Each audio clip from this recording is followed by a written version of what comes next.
Bonjour mes frères et sœurs, c'est encore votre ami Prosper qui vous salue au nom de Jésus-Christ. Aujourd'hui, nous allons encore parler de l'obéissance à Dieu. L'obéissance, la clé d'une vie agréable à Dieu.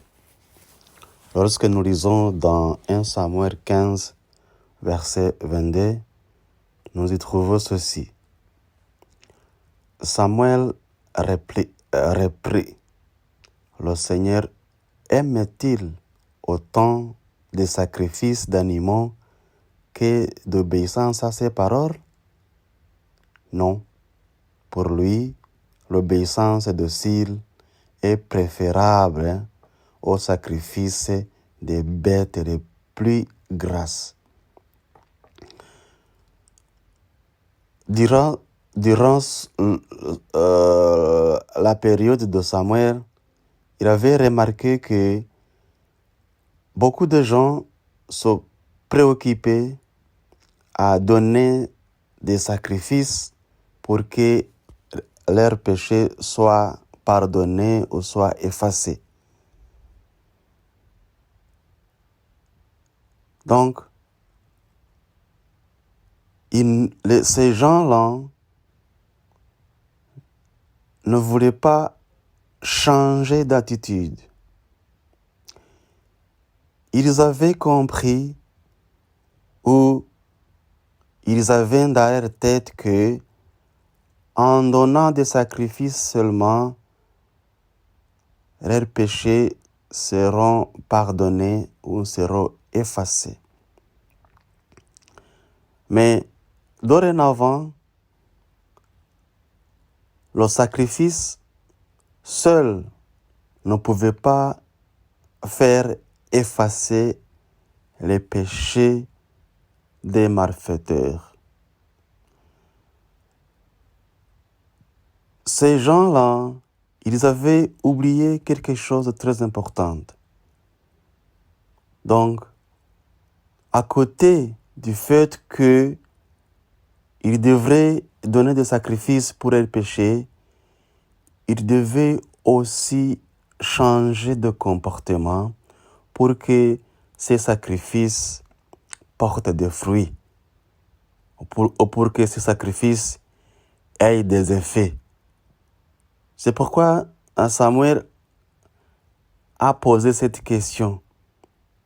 Est-ce que le Seigneur aime-t-il autant de sacrifices d'animaux que l'obéissance à ses ordres? Directement, la réponse est venue non. Pour lui, donc pour le Seigneur, l'obéissance docile est préférable au sacrifice des bêtes les plus grasses. Dans notre temps aussi, nous devons faire attention. Attention à ce que nos attitudes, nos comportements manifestent une obéissance à Dieu.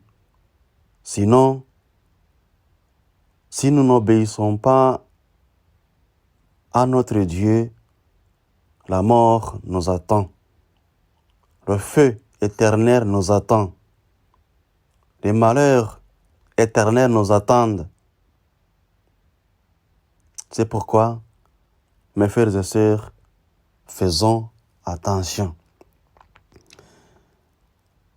Pour nous, les gens d'aujourd'hui, on ne donne plus ou bien on n'offre plus des sacrifices. Le sacrifice d'aujourd'hui, c'est mon cœur, c'est ton cœur, c'est ton corps, c'est mon corps. C'est pour dire que les moyens de se purifier qui étaient utilisés dans l'Ancien Testament ne sont plus les mêmes moyens qui sont utilisés dans ces jours-ci. Parce que aujourd'hui, le seul moyen pour que tes péchés, pour que ces péchés soient pardonnés et de se donner toi-même en sacrifice. Donner ton cœur en sacrifice. Donc, c'est d'avoir un cœur pur. Un cœur pur pour que Dieu, pour que Jésus, pour que le Saint-Esprit vienne y habiter, vienne y demeurer. Donc, c'est d'avoir un cœur sans péché. C'est d'avoir un cœur qui obéit à chaque fois, à chaque instant, à la parole de Dieu. Et c'est pas difficile. C'est pas difficile pour un homme qui est né de nouveau. Si nous nous trompons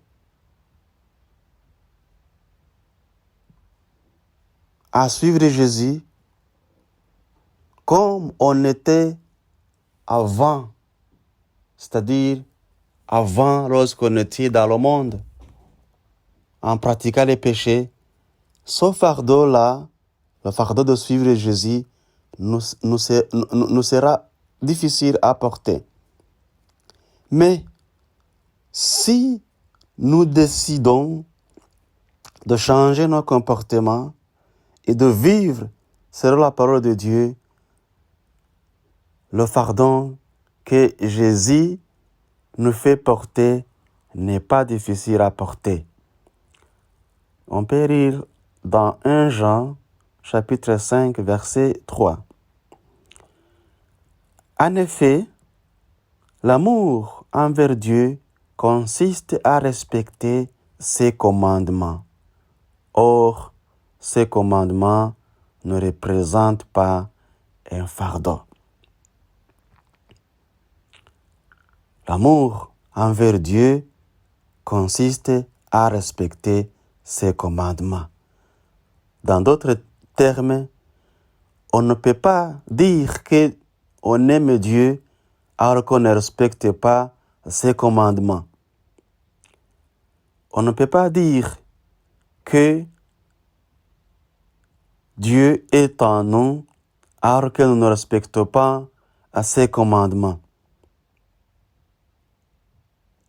Et ces commandements ne sont pas difficiles à respecter parce que la parole de Dieu, dans ce passage de 1 Jean chapitre 5, verset 3, à la fin, nous y trouvons ce verset qui dit « Or, ces commandements ne représentent pas un fardeau. » C'est-à-dire, mes chers frères, que devant Dieu, nous n'aurons pas d'excuses. Parce que le fardeau que Dieu veut que nous portions n'est pas difficile à porter. C'est la parole de Dieu qui déclare ça. Il est important que nous comprenions que Dieu nous donne des commandements parce qu'il nous aime et qu'il sait qu'ils sont bons pour nous. Tout ce qu'il nous demande est pour notre bien. La vérité est que l'obéissance à Dieu nous change et rend nos vies meilleures. Et la véritable obéissance commence par nos pensées, nos attitudes, et les motivations de notre cœur, c'est-à-dire notre vie intérieure. Ce n'est pas notre vie extérieure, mais l'obéissance commence par notre vie intérieure, c'est-à-dire commence dans nos cœurs. Dieu veut que nous le servions en priorité et de toute notre pensée, de tout notre cœur et dans toutes les attitudes. C'est ce qui signifie avoir un cœur pur. Matthieu chapitre 5 verset 8 déclare ceci. Ceux qui ont le cœur pur sont heureux et verront Dieu. Mes sœurs et frères, lorsque nous avons le cœur pur, nous attendons la voix de Dieu parler à notre cœur. Nous sommes divinement conduits par le Saint-Esprit et nous ne vivons pas dans la confusion. Ces bienfaits découlent de l'obéissance absolue à Dieu. Nous devons apprendre à garder notre cœur des péchés. Donc nous devons apprendre à garder notre cœur des péchés. Donc les péchés ne doivent pas entrer dans nos cœurs qui font l'obstacle à cette pureté.